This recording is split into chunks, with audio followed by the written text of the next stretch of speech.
haven't always been all brooding stares and big dicks.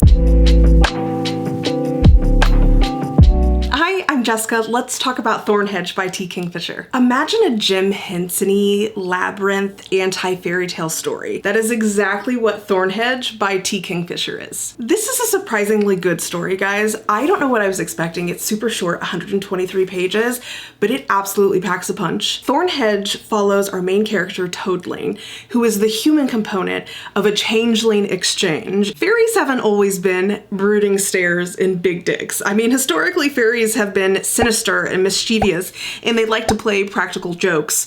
One of those being classically switching their spawn for a human one, and that is exactly what happens with Toadling. She ends up being raised by fairies called Green Teeth, where she learns swamp magic and how to turn herself into a toad.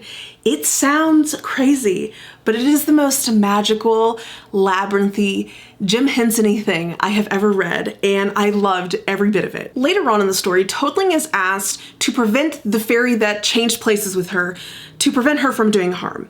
So she ends up going to a school and learns how to do magic and a specific charm to sort of bind this fairy, and that honestly is how the story unravels. This is the first T. Kingfisher I've read, and I loved this story. It's so atmospheric, like I said.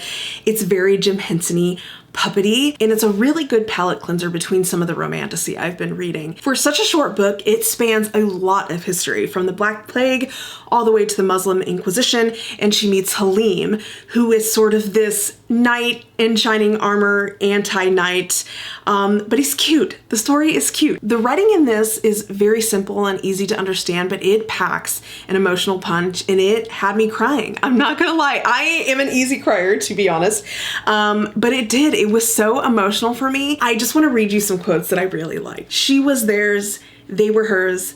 The love of monsters was uncomplicated. It never occurred to her to doubt her welcome.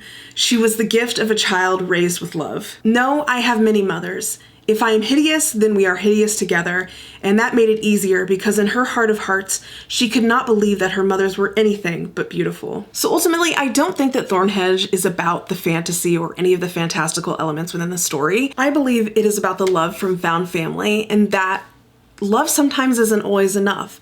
But when you do find it, you should cherish it and hold on to it and always look forward to it. If you love the atmospheric quality of the Labyrinth, if you enjoy Jim Henson puppetry, the way that that looks aesthetically, and you love the anti-fairytale story, I think you will love Thornhedge, and I think you should read it. And it's so short, why wouldn't you want to read it? Let me know what you'd like me to review next. I'll talk to you later, guys. Bye!